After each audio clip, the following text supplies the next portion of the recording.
Welcome to the Program Pod, a national award-winning program on the RCBC Podcast Network, which takes a deep dive into the programs offered at RCBC through different perspectives of students, faculty, and employers. Yes, another spring 2025 commencement coverage special here with your host, and now two-time national award winner.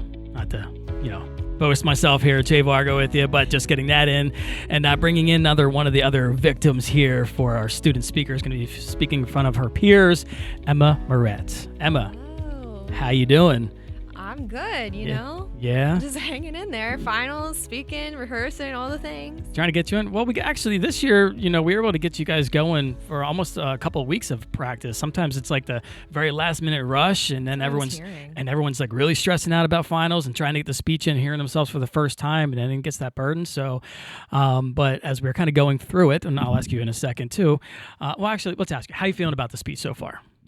I started out kind of like, not nervous, but I definitely went very formal with it. I was like speaking as if I was kind of like the president of the United States. Just let me make this very, clear cut. Just congratulations, everyone, and that's that. But I actually and then I stepped in. Yes, you sure did. You said make it more personal, yeah. And I was like, well, why would anyone want to hear about my personal story in my life? And then the more I was thinking about it, the more I kind of thought, hey, that's kind of why I ended up at RCBC, so why not talk about it, So then I rewrote the whole thing. I mean, I used some of the initial stuff, but I pretty much just rewrote the whole thing and tried to inject as much of myself into it as I could and, make it something that would maybe speak to people. And now I feel pretty good about it. And I'm happy that I was nervous about sharing the message initially.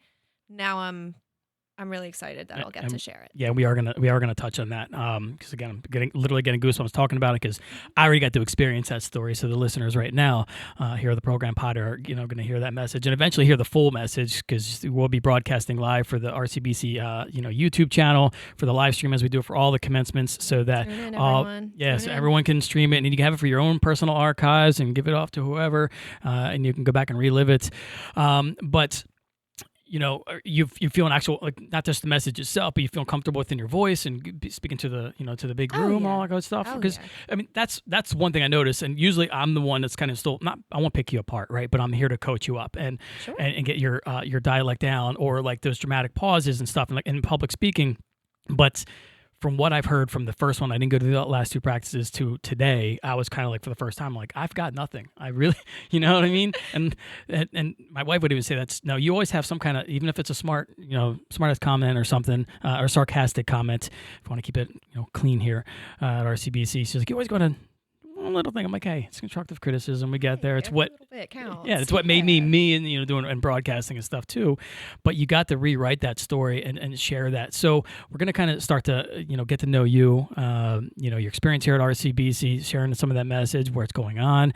But when your speech first starts, it said you were a California girl. So so how did this all culminate, and why did you choose to? First, again, you're going to be the President Award winner speaker for the health sciences class because your major is nursing. I'm a nurse. That's good soon. Stuff. Yes, that's near and dear to my heart. My mother, my wife too. Really? So yes. So I love it. I love when I hear about other nurses. I'm like, yes, I have extra bias. I have extra bias for your whole field, and for obviously everything you went through, because you're going to talk about COVID too a little bit because of everything that went through with COVID. So your story, like, again, how you got here, why you chose to do what you do, and let's hear it. Yeah. So my family, like, we had moved out during my teens out to San Francisco, and like I had lived in. I moved out. Let's start with Jersey. Sure. I moved out of Jersey. I was born here, but I moved out by the time I was 2. So I really don't remember anything about it.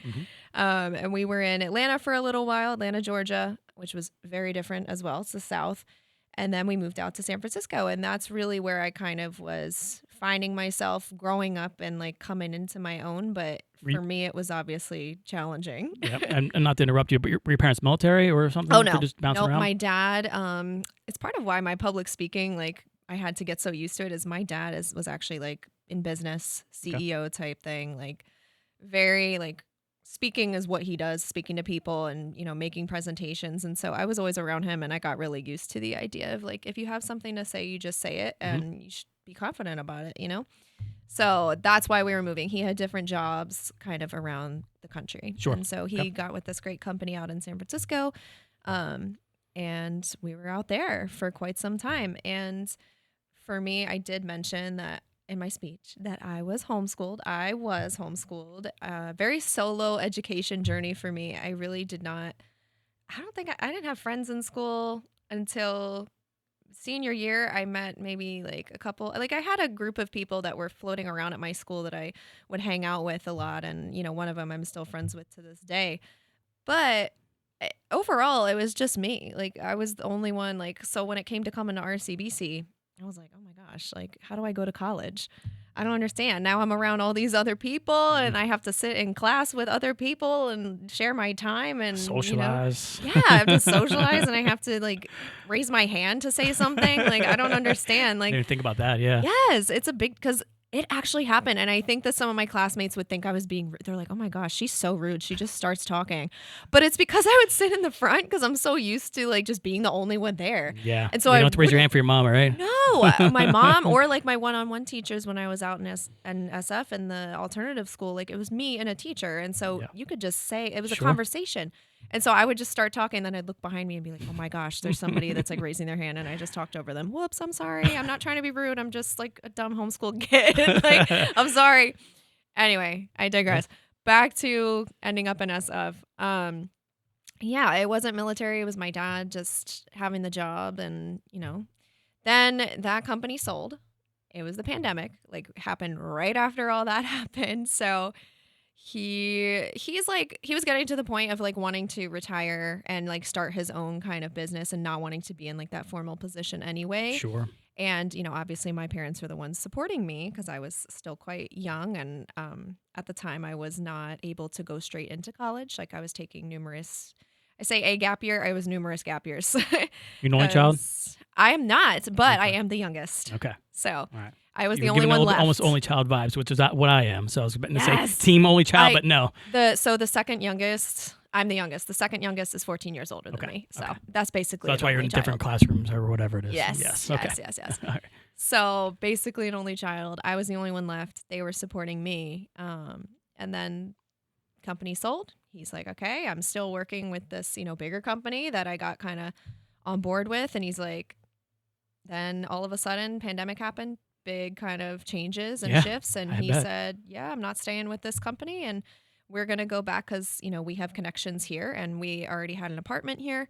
So they said, we're going back during the pandemic. We're going to lay low for a year and then we'll figure out what to do next. And you can figure out, what you're going to do with college. And I had already been hearing from like my high school counselors, like, you should apply, to all the big universities. Cause like, not to brag, I had a great GPA. Mm-hmm. And so they were like, you need to go to all these big schools. And I was in the midst of just not focusing at all on that future. Like I was just trying to, we'll get into it, I'm sure, but I was just trying to survive and, find my way. And we can get into it right now. Yeah. Well, are you ready? Yeah. Well, and that's what I love. Again, I was already I got to hear your story, but the listener right now doesn't know it's kind of coming. And these are the types of stories that I love having on the show because there's people that can relate. And it's very important to share. And I'm glad you are sharing it. Yeah. There's always fear about it. I think I mentioned to you, like, it's something that is taboo. It's kind of like, I feel like when people talk about it, they kind of make it like, I've left that behind and I'm better than all that now. And it's like, for me, I always said it. I said this. Let's just get it out of the way. I was diagnosed in my teens with anorexia nervosa. I was very sick. I was very underweight.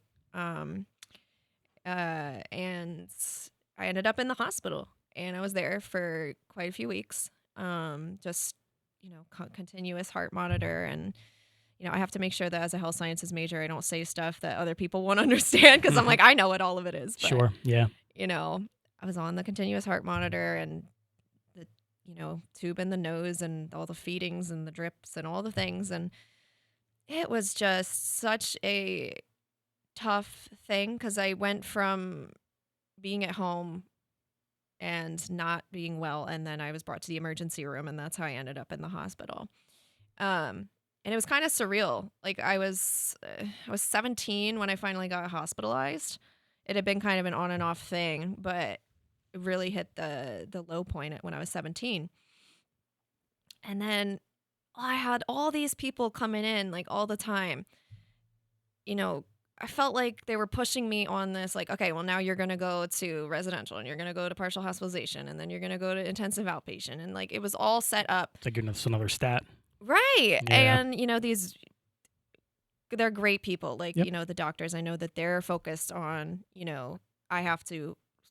this is a medical case and I have to stabilize this person. I completely understand, especially now that, I'm going to be a nurse. Like I've learned all about it. That's their job, and that's why, the nurses have to take our job with the human part really seriously, like the holistic part. And I learned that later. But at the time when I was a dumb kid, I was like, you guys are just kind of throwing this all at me and I'm not I'm not ready. Mhm. Like I'm not interested in it. And when it comes to like a mental health situation, whether it be eating disorder in my case or addiction, like whatever it may be, it's you have to be the one to choose. No one can really make you do it. They can drag you through all of it as much as they want, but until you choose it, it's not going to happen. And Yep. so that was kind of my story. It started, but it took me a lot of years getting through all those things and meeting a lot of different people, people who were also patients, had anorexia, and being around them and seeing people at different stages of their journeys and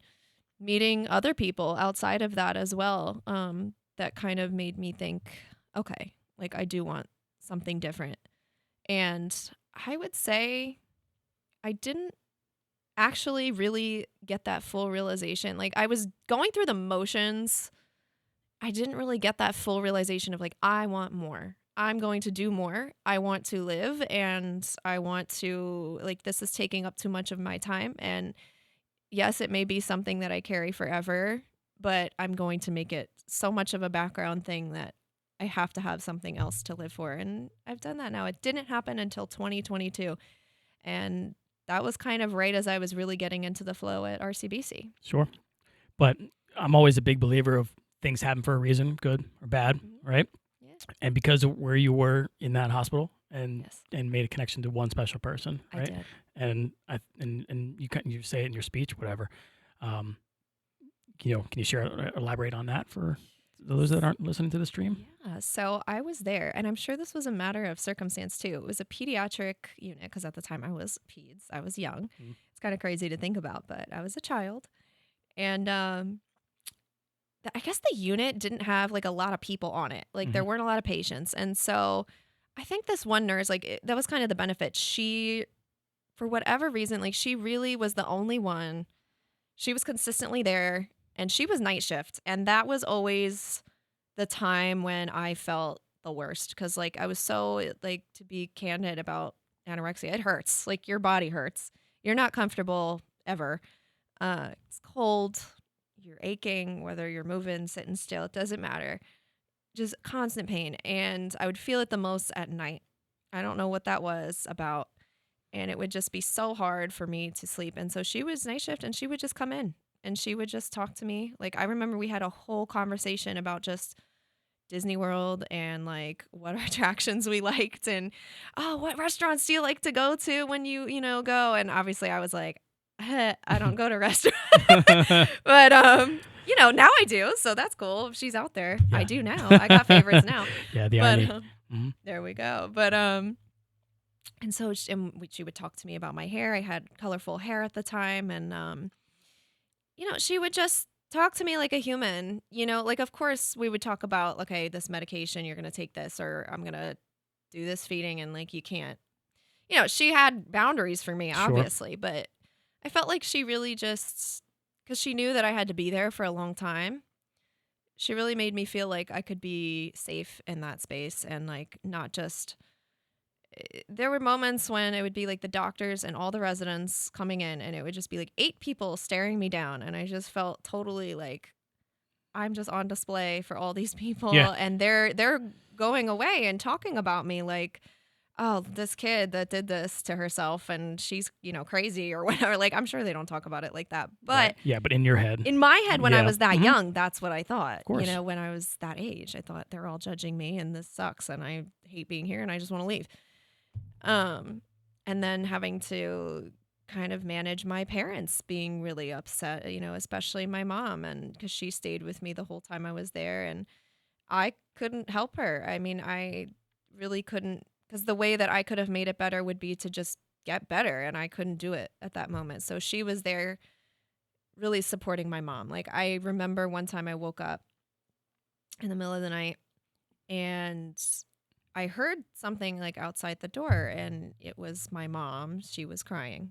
And I don't know what, I couldn't hear what they were talking about, but I just remember hearing that nurse speaking to her just very gently and just being with her, really. I mean, it was just her being with her and being with me too. Like, just being a presence, like a solid presence. That was such a big deal. And I just thought she was the best. I mean, I really did. I thought she was amazing because everybody else had to do that medical part, and she did too, but she made it a priority to spend that time where she could with me. And I know that's obviously, now I'm a nursing student. I know it's not always possible to like stand in a patient's room forever and, engage them and make them feel human, but all those little bits, all those little moments count. Like, even just those 15-minute conversations she would have with me, the little extra time she would stay before she left her shift, made such a difference to me because I was there for a long time, and it gets really lonely and just, it feels like hopeless. And she just made me feel like, oh my gosh, I have a whole life and existence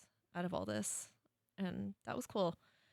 That was like the first time that it came to my brain that I had. Light bulb going off. Yeah, that was the first time. And it takes multiple light bulbs when it comes to, eating disorder, addiction, anything Absolutely. like that. Multiple light bulb moments. But that was the first one. So I'm really grateful to her for that. I still remember her. I remember her name. I won't say it because HIPAA and all that, but I remember her. No, I get it. And now we get to like this. It's like the was it the hot wings meme, whatever. It's like, now look at us now, right? We're Paul Rudd's right there, right? Yes. So, but look at us now, because here you are, a nursing student, going to be speaking in front of your class for the President Award winner. What made you decide that you wanted to go speak in front of your class? So initially, I got the email. And at first, like, that I was able to apply. And I was like, who wants to hear from me? Like, I am not, again, awkward homeschooled, like, kid. Like, I have my close people. And I'm very much, like, talkative. I love to talk. But, I don't feel like that I was like, am I particularly close to, like, the whole class? I don't know. Like, all these people, I don't think so. Who would want to hear from me, right? And then I mentioned it in passing, like, we were about to start one of our lectures, like a critical care lecture. I mentioned it. Oh my gosh, I got this email, like, and they were like, what do you mean? Why are you not applying for it? You should. Like, you could talk to a brick wall. Like, you're great. You would be the best person to do it, and, the nursing students, obviously, they take a lot of pride in nursing. They're like, we need a nursing student to represent. Oh, you're a fun bunch. Yes. I tell you that. I always say, I was joking with Nicole, doing the STEM stuff, usually on the introverted side. And President Siosi got to try to make some jokes during commencement, try to get everyone fired up. Health science is fired up as soon as they get out of the car, so That's so true. You know what? It's funny. Like, I feel like the nursing cohort is that, but more than us, the dental hygiene cohort this year, they are like something else. Yep. Oh my gosh. Oh, I love it. I love that. It brings the energy. It brings the energy to the field. They were great. Yeah. But it was really them that kind of pushed me to do it. And I will be completely honest, I was super last minute to putting my application in. Literally the day it was due, I was reaching out to the director of my program, Dr. Shannon Williams, who I love. She's been such an inspiration to me. And I was like, can you write me a letter of recommendation? I need at least one from faculty, and you're someone that I really, have confidence would write, a letter that represents me well. And, if they read it and determine that I'm a good fit for the interview, then that's good, because I really trust her with that information and about me, because I feel like she really knows me. And then I asked one of my peers who had encouraged me to even apply. I said, will you write me a letter of recommendation? And it was funny because during my interview with the faculty who were going to be choosing, who was going to be speaking, they said, why did you choose to ask a peer for a letter of recommendation? Usually it's 2 faculty letters. You did one from faculty and one from peer. What was the rationale behind that decision? And I said, I'm like, well, I'm speaking for my peers. I mean, yes, I'm speaking for the school and for faculty. Absolutely. That's half of it. But the other half is this is the achievement of the graduating class.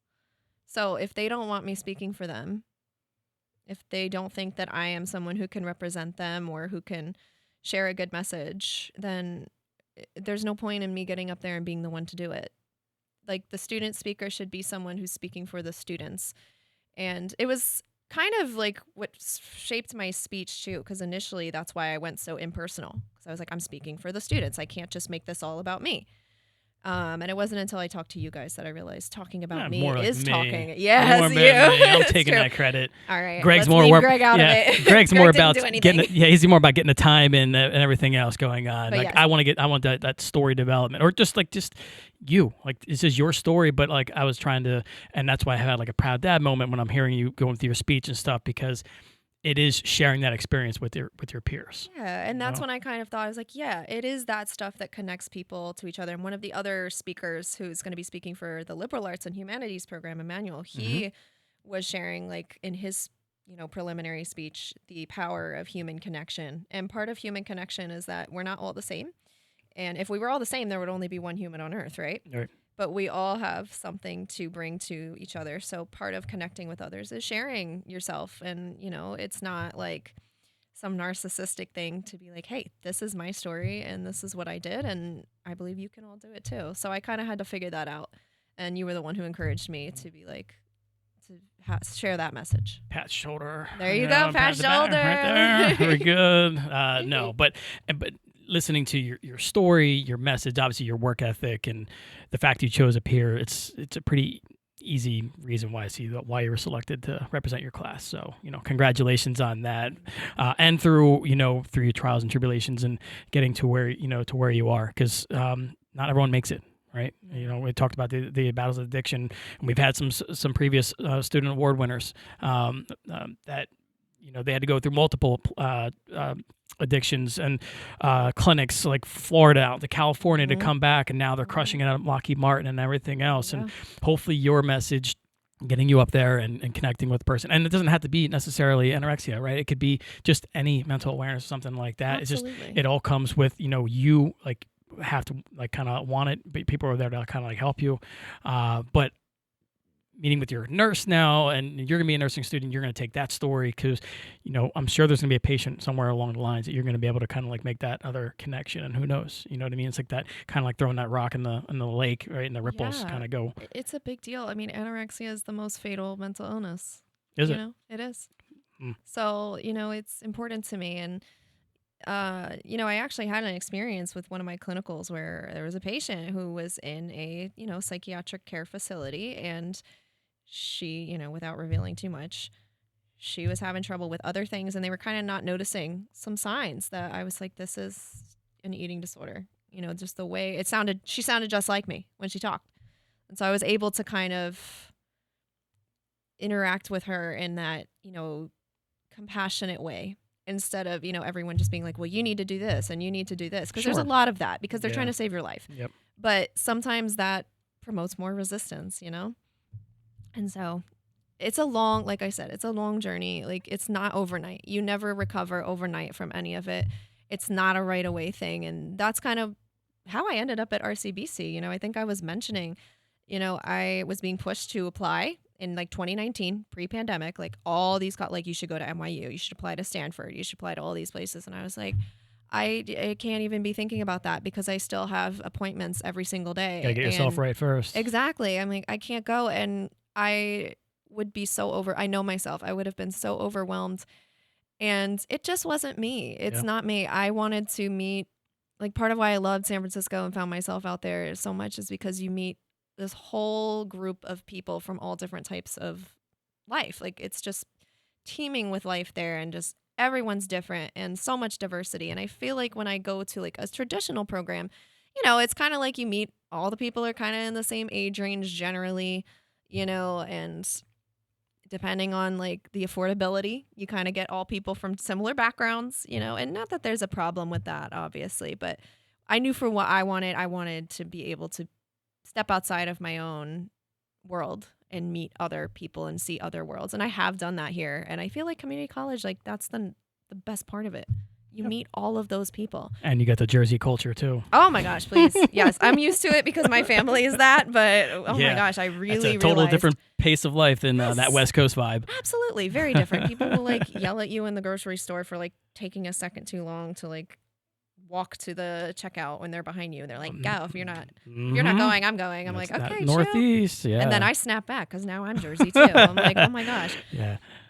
But yeah, that's how I ended up at RCBC because during the pandemic, I was like, well, everything's on hold. Let me just get started at a local college and then transfer later. And then I never left. And I'm so happy. That's what I said. Again, it goes back to I think things is just, there's certain plans that I don't want to say laid out, but it's just, that's just the way I believe. Like things kind of happen for a reason. Like even when I first went to school, I thought I was going into all film and other different types of media. And I ended up getting into radio broadcasting because I was supposed to go to a 4-year school, and then differences between me and my father, military. But then ended up here just to kind of like make sure I was on the path of, even though I had the grades for it and everything else, but fell in love with the radio program, changed my whole life around, and then just, who would have thought? So things happened, and now I'm here sharing that message, putting that together, like the radio culture into this podcast stuff, which I can continue to talk to you about it, but I still got to get Emmanuel back here, so we're going to kind of like just get ready to wrap it up. But what's one thing or maybe something that you're going to miss here about RCBC? I've been thinking about this. I really do miss like just coming in. I'm going to miss it. I already do. Like even when I had my last lecture, now I'm just coming in for exams.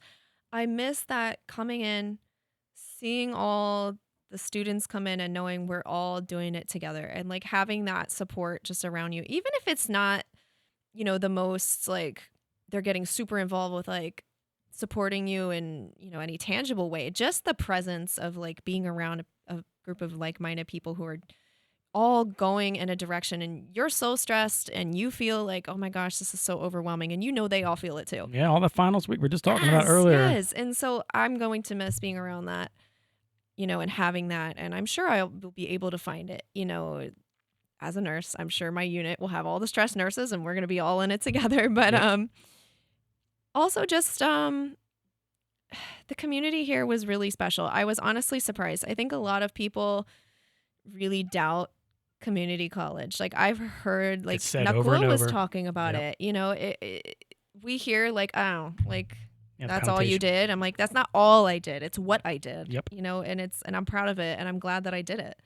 And I've learned so much. I don't think I would be the person I am now had I not come here. And I'm really grateful. The people that I met really matured me and helped me grow and find the meaning of life in a lot of ways, and so I think I will miss that. It's a message that gets brought up a lot, and I think a lot of people don't realize it until they get here, but everyone else is, I don't want to say lost, right? But you're kind of, we just said about it, trying to get yourself right, or just financially just couldn't afford or something like that. Everyone has different circumstances, but it's kind of like, we're all going through it, and you're trying to find out who you are, and this crazy thing called life, and then there's all these outside circumstances like COVID or other worldly things that we don't really know. COVID. I couldn't stay out in San Francisco, which is crazy to think. It's like 5 years ago now, right? Know, so right? You're starting to see some of these memories pop up, and you're like, oh my god, I forgot all about doing that or whatever. But just it's great. I'm glad you got to and it makes you appreciate things even more too. Absolutely. So, but I'm glad you got to take that away from you. So, obviously you're at nursing cohort. Is there any specific place you got next, or what do you? So, they encourage you to start applying for jobs and all that. I've done a little bit. So they've been in talks, I've been in talks with different places.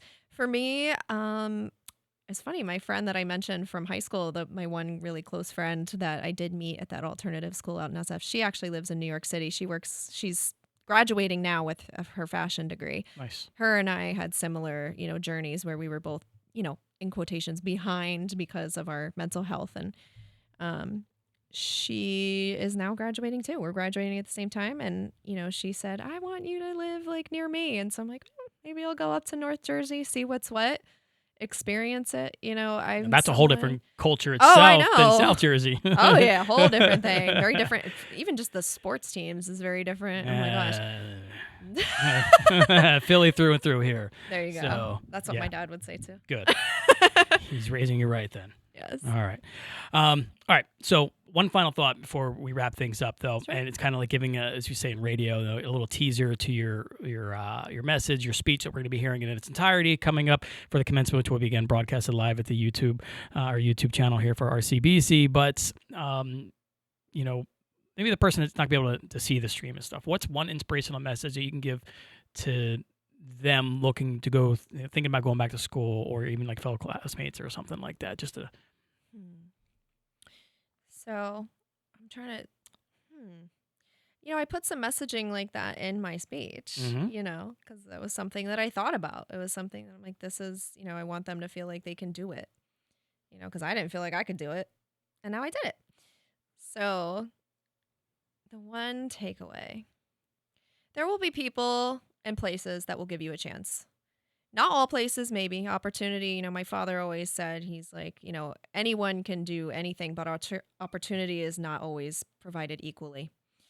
But RCBC will give you an opportunity, a place like RCBC will give you the opportunity, and you can start, what I said in my speech, and it's true, as long as there is passion and you have a dream and you can find a way, you can always begin, you can do it. School is hard. I'll be honest. Going back to school is especially hard, when you've been out of that whole thing. I mean, even for me, I was a non-traditional student. I was not used to going to school like this at all. But humans are amazing in that we're very resilient, and we are able to kind of pick up and learn. We got those big brains for a reason. And so you can learn. It may be hard and it may be difficult, but if you have something you want to do and you have a dream, honestly, you can just go for it, really. And it's great that there's places that are affordable and resources like RCBC. That's the one thing I was going to say too. I'm going to miss that.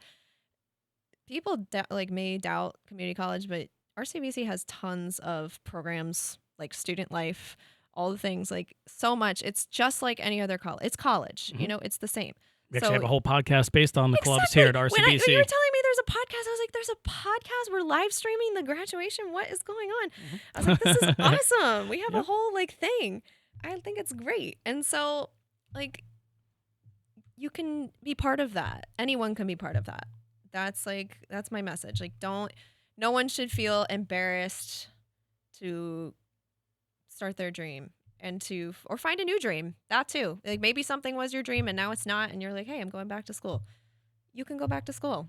That's what I would say too, is, you gotta do what makes you happy. Right. So my father went to night school. He had 2 kids and he found his way through, and now he's been so successful, Yeah. So, well, I'm proud of you. Again, I also got to go back and cut up the little part you're talking about. We're talking about RCBC. We'll give that to Greg because that's a pure testimonial that he's going to eat up and love. Oh my gosh. But no, congrats. It's you have an amazing story to share, and I'm proud of you just from the little time that I got to meet you and just over this past month. But from the speech, from the beginning of speech, how you wrote it to where you're getting ready to do it in front of your class and everything else, you have really come through. And that's, I'm glad to kind of pull that out of you a little bit too, but it was always there, and it was always you. And, so kudos, any final words, any, hi mom or whatever you want to say, some people say go Birds, right? I don't know anything about football. I can't, it's all good. But oh my gosh, the fact that I'm denying saying go Birds, my sister's gonna be so mad at me. All right, go Birds. Right also, on. Thank you. I really appreciate it. Yeah, no, we appreciate you too, and have fun. Enjoy it, and best of luck into your next chapter, wherever it is that you go. Okay. Thank you so much. I appreciate it. Thank you, Emma.